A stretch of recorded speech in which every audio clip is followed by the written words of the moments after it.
Hello YouTube, est-ce que ça va? Je suis trop contente parce que je vais enfin pouvoir tester la marque Révolution et vraiment me faire un avis fixe là-dessus. J'ai découvert la marque Révolution parce qu'à l'époque, je voulais absolument mettre de la couleur sur ma bouche, donc des rouges à lèvres colorés, et la seule marque qui en proposait, c'était Révolution. J'ai fait une petite semaine à Londres et dans les drugstores, il y avait cette marque bizarre, Révolution, qui ressemblait un coup à Too Faced, qui ressemblait à plein d'autres, donc en fait, je me suis dit au départ, mais c'est une contrefaçon, c'est quoi ce truc? Mais voilà, c'est la seule marque qui a su me combler et me proposer un rouge à lèvres violet pastel, donc j'ai acheté et franchement j'ai bien aimé. Et vous, comment vous avez connu Révolution? Mais maintenant, mon regard envers cette marque a quand même pas mal changé, parce qu'avant, autant je trouvais qu'ils copiaient vachement Too Faced et des marques un petit peu lambda, autant maintenant, ils ont une vraie personnalité. Tu reconnais Révolution et en fait, maintenant c'est... Ah, ils ont changé quoi. Bref, aujourd'hui je vous propose de tester la marque Révolution ensemble, même si je connais un petit peu certains produits. J'ai pas tout Révolution non plus, hein. J'ai la majorité, genre j'ai peut-être pas 2 produits quoi. Ça commence avec la base de teint que je n'ai pas, mais j'ai reçu récemment un produit de Good Molecules. Voilà, on va le dire en français, Good Molecules. C'est un primer sans silicone. En tout cas, j'adore le logo de la marque, j'adore leur packaging. Ça me fait énormément penser à l'objectif de la marque The Ordinary, genre proposer des trucs faciles à comprendre, moins de produits, plus d'efficacité. Je vais ouvrir le produit pour la première fois, je vais le découvrir en même temps que vous. J'ai vraiment hâte de le tester et je vous en dirai des nouvelles. En tout cas, le packaging, j'aime énormément, je m'attendais pas du tout à ça. Leur charte graphique, j'adore. Moi, je suis quelqu'un de très visuel, donc là, le produit, il m'attire visuellement, voilà, c'est la vérité. Je viens d'appliquer le produit et là, à première vue, perso, j'ai adoré l'appliquer. Il s'applique facilement. Il est un peu épais, donc moi, j'aime bien cet effet-là. Ça fait un fini assez doux sur la peau. Et surtout, un truc trop cool et qui me paraît bizarre quand même, c'est qu'il n'y a aucune odeur. Il n'y a aucune odeur dans ce produit. Vraiment, il n'y a aucune odeur. What the fuck? On va maintenant passer au teint avec un fond de teint qui est le Conceal and Define. Je mets la teinte F8.5. En gros, ma peau, elle est jaune. Bah, je prends un fond de teint clair, médium, mais plus penché clair quand même, avec des sous-tons jaunes. Pourquoi ce fond de teint? Parce que moi, je l'avoue, c'est pas ma spécialité, donc je préfère regarder les avis de plein de filles qui testent les fonds de teint et qui adorent ça. Genre le monde de Salomé, elle adore les produits de teint. Donc pour le coup, j'ai regardé et à un moment dans une de ses vidéos, elle le classait en numéro 1 quoi. Je l'ai commandé parce que le prix était genre à 9 €. Et je l'ai essayé, la teinte parfaite, couvrance très bien. Perso, moi j'aime beaucoup ce produit. Ces embouts là, j'aime bien, par contre t'es obligé de retremper pas mal de fois le produit parce qu'en fait il n'y a pas énormément de produits qui se déposent là-dessus. Donc c'est vrai que là en caméra vous allez vous dire mais putain mais elle se badigeonne de fond de teint. Absolument pas. C'est juste je l'étale bien. Et voilà, t'as l'impression que j'en mets beaucoup, mais je te jure que c'est vraiment une super fine couche. Et avec le Beauty Blender, vu que je vais l'étaler sur le restant de mon visage, bah c'est la bonne quantité. Comme vous pouvez le constater, c'est parfaitement ma teinte. Voilà. Je sais que là quand même en vidéo ça paraît un peu jaune, mais t'inquiète c'est vraiment bien ma teinte. Genre au niveau des raccords du cou, perfect quoi. Là les gars c'est le moment bon plan. Cette Beauty Blender je l'ai payée 3 €. Elle est moelleuse, c'est la meilleure Beauty Blender que j'ai, vraiment. Enfin c'est pas la marque Beauty Blender mais c'est une éponge, elle est géniale. Je l'ai eu dans les magasins Normal. Voilà, le magasin s'appelle Normal. Et en fait, d'ailleurs, ils vendent aussi la marque Révolution. Donc le fond de teint, vous pouvez le trouver dans cette boutique. Vous pouvez le trouver aussi sur le site de Beauty Bay ou sur le site de Révolution. La marque, je sais plus ce que c'est, mais c'est W7, il y a écrit dessus. Petite parenthèse, ils font plusieurs types de Beauty Blender. Ils en font une rose et tout, mais elle est plus dure. Il faut prendre la orange comme ça. Franchement, tu mets ton fond de teint en 30 secondes. Tu fais boum boum. Et c'est fini. Pour l'anti-cerne, je vais prendre celui de la même gamme que le fond de teint, donc c'est-à-dire le Conceal and Define. Cet anti-cerne, c'est vrai, et ma sœur aussi, on l'a classé dans nos anti-cernes préférés. Il est très bien. Bon, après, la quantité, il n'y en a pas énormément quand tu regardes niveau rapport qualité-prix par rapport aux autres marques. Le seul petit inconvénient avec mon anti-cerne, c'est qu'en fait moi j'ai la teinte C4 et elle est un petit peu trop rosée pour moi, mais à l'époque je voulais vraiment essayer cette anti-cerne et il ne restait plus que cette teinte là dans les magasins à Londres quoi. On va venir fixer tout ça avec une poudre Révolution Pro Hydra Matte. Je ne l'ai pas encore testé, donc là c'est surprise. En tout cas, j'ai pas de problème avec la base que j'ai mis précédemment. Et je vais prendre une houppette pour poudrer le dessous de mes yeux, vu que c'est une poudre libre, je trouve ça plus pratique. La poudre est très volatile et très fine. Le tatami, c'est pas la meilleure des trucs. Oui, parfois, il y a des... quand les poudres sont très volatiles, je le sens et ça me fait tousser. Voilà. Elle est jolie! Mais quand t'en mets sur ton visage, il y en a vraiment partout et c'est tellement fin, ça rentre dans ton nez et tout ça. On va revenir réchauffer tout ça. Mais avant, je vais faire mes sourcils hors caméra parce que j'ai pas de produit Révolution. Voilà, à tout de suite. Après avoir visionné mon teint, je trouve que ça va, mais je pense que la poudre a séché énormément. Donc peut-être sous les cernes ou je sais pas quoi pour des endroits lumineux, mais pour tout le teint, je suis pas sûre. On va réchauffer cette feuille de papier qui est mon visage en lui donnant de la forme avec un petit contouring. Je vais prendre la palette Révolution, la Patricia Bright. Il y a un blush, un contouring et un highlighter. Ça, si cette palette est vraiment bien, je vais la prendre tout le temps avec moi. En plus, il y a un miroir. Le packaging, c'est pas ce que je préfère, genre cette matière-là, mais au moins je suis sûre que dans le sac et tout, ça tient bien le coup, quoi. Je vais prendre mon petit pinceau de contouring Morphe et je vais utiliser la teinte ici. Elle se travaille très bien, c'est joli. Donc c'est la petite palette que je vais amener dès que je serai en sortie, quoi. Je vais de suite utiliser le blush de cette même palette. Il est très léger, hein, mais c'est joli, quoi. Bon, je trouve que la pigmentation est pas extraordinaire. Pour l'highlighter, quitte à faire, je vais essayer celui de cette même palette encore une fois. Alors, c'est un highlighter qui marche, mais qui est très discret, voilà. Même un petit peu trop pour moi, mais c'est vrai que ça fait... c'est un glow naturel. Là, c'est vraiment le truc... Voilà, ça te rajoute un petit peu de lumière. La teinte, elle est bien pour moi. C'est joli, il y a quand même un glow.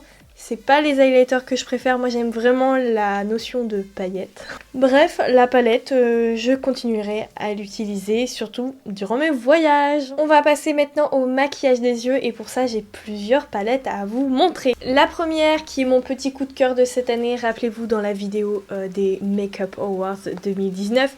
Je vous mettrai le lien par ici si vous ne l'avez pas encore vu. Et cette palette, elle va avec celle-là. Elle est aimantée. D'ailleurs, je pense que je vais l'utiliser en tant qu'highlighter après parce que je sais pas du tout où je vais aller au niveau du make-up. Ensuite, celle que j'avais déjà et que vous avez certainement déjà vue, c'est la Haute Poursuite. Ce sont des glitters pressés. Vraiment de la bombe. Un jour j'ai eu un petit coup de cœur dans un drugstore et j'ai pris cette mini palette que je trouve trop mignonne. Bon, il y a une majorité d'irisés, mais il y a de quoi quand même faire un beau make-up. Pour compléter cette collection, j'ai reçu 3 nouvelles palettes et j'en ai une encore en stock. La première, c'est la Patricia Bright, donc je sais pas qui c'est. Elle me fait d'ailleurs un petit peu penser à la Jaclyn Hill palette de Morphe. Ensuite, no spoiler, mais je pense que je vais me maquiller avec celle-ci, c'est la Makeup Revolution London, la Bird of Paradise. Cette palette, je la vois beaucoup en ce moment sur le compte de Révolution et tout le monde n'en dit que du bien, donc j'aimerais bien confirmer un peu ce qu'ils disent. Elle est sublime. Vraiment j'adore. Ce que j'aime bien c'est qu'il y a des paillettes pressées et si c'est la même qualité que la Haute Poursuite, franchement ça va être pépite quoi. Ensuite on a encore une Patricia Bright mais cette fois-ci le packaging est noir et c'est la Rich in Color. Waouh, elle est canon aussi hein. Waouh. Ah j'aime bien en fait celle-là. Ah j'aime bien, j'aime beaucoup. C'est bon, j'ai une illumination, je vais faire des couleurs complémentaires, je vais faire du orange et du bleu. Rapprochez-vous, c'est parti! Je sais pas combien de temps va durer cette vidéo, mais j'ai très peur. Donc je vais essayer au début de commencer avec des bases P. Louise colorées. Je vais prendre une jaune orangée qui marche pas très bien, mais c'est pas grave, elle est quand même légèrement exploitable. Et la bleue. Je vais en déposer ici, dans le creux de mon œil. Ah oui, mais si c'est des couleurs complémentaires, ça va pas se mélanger au milieu. Non, mais tout est possible, Mindy, tout est possible. Ce jaune-là, il faut vraiment bien le mélanger parce que la formulation est un peu chelou. Et j'essaye d'en mettre à mon ras de cils également. Je continue en mettant la base de P. Louise bleu clair, la Touch of Frost. Je secoue. Au pire, je rajouterai un petit peu de vert là pour bien dégrader, comme ça va mieux se passer. Forcément le bleu se mélange au jaune, ça fait un petit peu de vert, c'est pas grave. C'est dingue quand même comment au début un maquillage ne ressemble à rien. Avec un pinceau plat fluffy, voilà, comme ça c'est plus facile à aller dans le creux de l'œil. Je vais prendre une teinte orangée et je vais prendre la Cardinal. Ça m'a l'air bien tout ça, ça m'a l'air bien. La base P. Louise, ça colle. Voilà, c'est le but d'une base, ça accroche le pigment. Donc au début, tu déposes le pigment. Parce que tu ne peux pas le travailler. Donc là, en fait, en déposant le pigment, eh bien, elle va arrêter de coller. Voilà, et à ce moment-là, tu pourras commencer à la travailler. Parce que je vois souvent sur des groupes, les gens qui disent « Ouais, la base P. Louise, j'aime pas, elle colle trop et tout. » Mais parce que vous voulez la travailler tout de suite. C'est pas comme ça qu'elle marche, en fait. Le pinceau vient de la collection Morphe de Noël. Donc cette première couleur, je la mets assez haute parce que je sais que mon code crease va être important. Parce que je sais qu'il y a des gens sur Instagram, si tu es là et si tu te reconnais, tant mieux, qui avaient galéré à faire ma technique du cut crease. Mais en fait, quand tu te rends compte que là, je vais mettre mon coton-tige ici, eh bien il faut forcément que la couleur soit un peu plus haut. Oui, en effet, elle est proche du sourcil, mais c'est comme ça, quoi. On va changer de palette parce que j'aimerais bien un bleu foncé, mais pas trop non plus. Le Backstage. C'est un bleu canard, j'aime bien cette couleur. Donc là, il faut faire gaffe de pas trop mélanger. Au pire, je rajouterai un petit peu de vert. Ah, elle est trop belle cette couleur. Waouh! Wow! I love it, I love it, I love it. Donc là, il faut pas trop que je les mélange, sinon ça va faire un pâté dégueulasse. Voilà, ça ressemble à peu près à quelque chose. Mais ça ressemble à rien au début, c'est normal. Voilà, ça c'est mon idée de faire des couleurs complémentaires. Quand ça s'estompe, ça fait du gris bizarre. C'est pas grave. Ensuite, ici, je vais faire une petite couleur de transition. Je vais utiliser le Tokan Play dans la petite palette. C'est un orange un peu néon, j'aime bien. Et je vais venir bien dégrader ma première couleur. Et je viens beaucoup vers le nez parce que... voilà, vous allez voir après.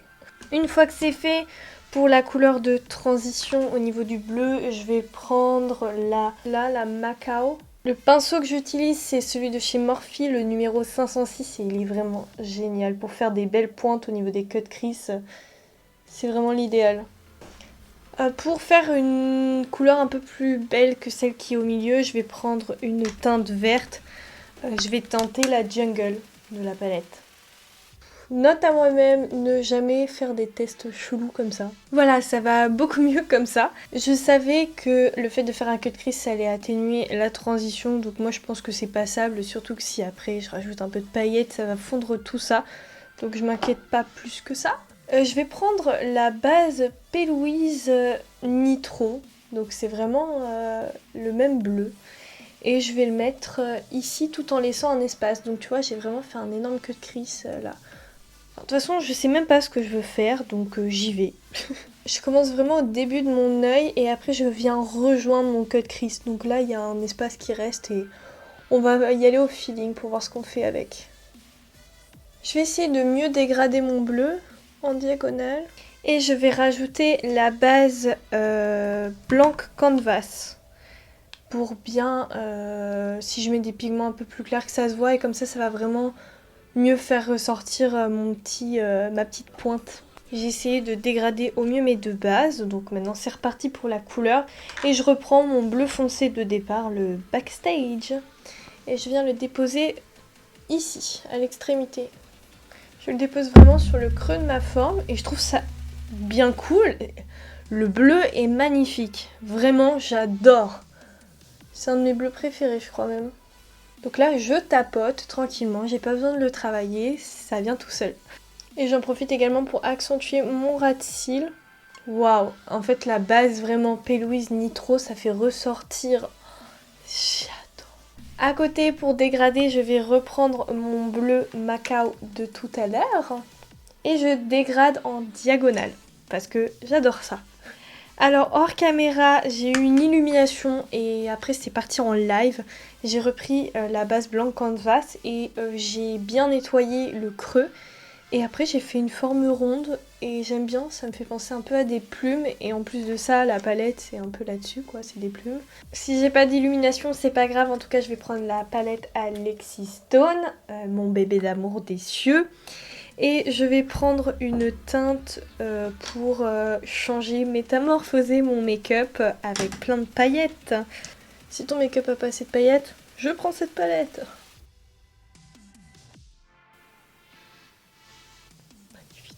Bon, finalement, j'ai craqué et j'ai rajouté un petit peu d'orange pour un petit peu d'équilibre. Ce que je vais faire par contre, c'est me débrouiller de manière à ce que je ne mélange pas le bleu et l'orange vu que ça ne se mélange pas. Donc je reprends un pinceau fin et mon orange foncé de tout à l'heure et je viens tracer un trait. Voilà. Ensuite, je prends ma couleur de transition, le Token Play, et je le dégrade, mais cette fois-ci vers le bas. Je suis honnête avec toi, ce maquillage, il est compliqué.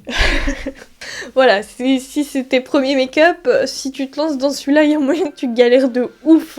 Une fois que c'est fait, je vais pouvoir tester le liner paillette qui est en teinte Ice Diamond. On va colorier l'espace ici avec des paillettes.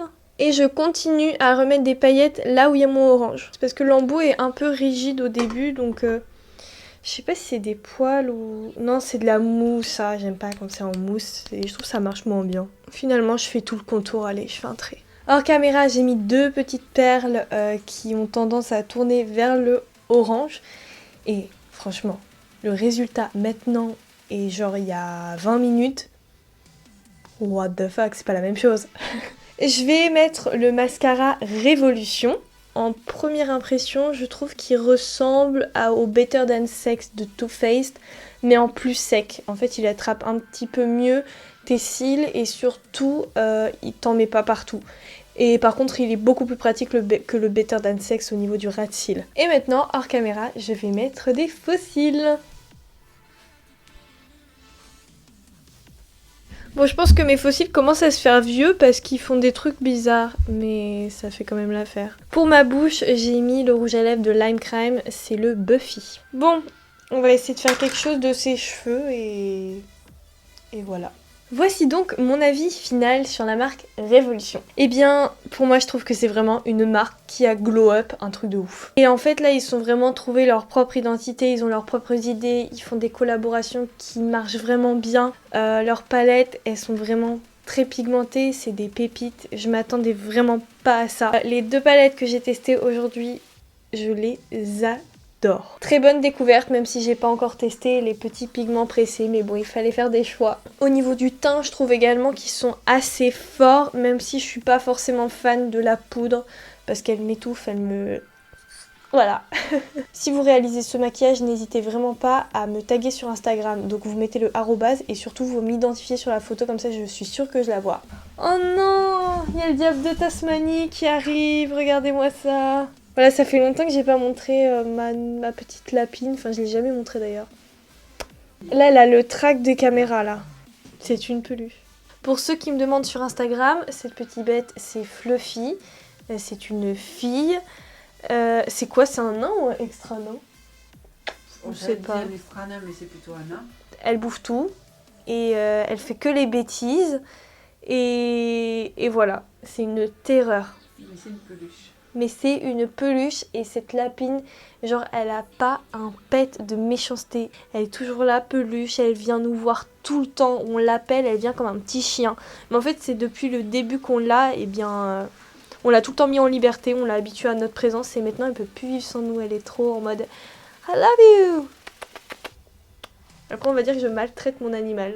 Bah oui, je la maltraite de bisous, c'est la vie. Je suis éclatée, elle a le stress de la caméra là. Regarde, on dirait un petit rat. Je t'adore. Tu comprends ça? Attendez. En fait, je me suis rendu compte que j'avais une perruque en rab. Je n'étais pas censée l'utiliser pour ce look. Mais je me suis rendu compte qu'elle avait du bleu et du orange. Donc que ça va super méga bien. Enfin, elle est un peu multicolore à l'intérieur. Donc why not? Ah, par contre, j'ai un truc dans l'œil. Et je sais que parfois j'ai des commentaires sur mes perruques. Si on peut les porter dans la rue. Eh bien écoutez, c'est vraiment comme vous le sentez. En tout cas, les perruques que je porte sont des lace front. Ces perruques ont pour but de donner un effet méga naturel. Donc si tu veux sortir dans la rue avec, tu peux tout à fait si tu l'oses. Pour moi, c'est la même couleur qu'Hannah Montana là, je bug. Bon allez, je ne tarde pas plus. Merci encore d'avoir regardé la vidéo. À très vite. Bye bye.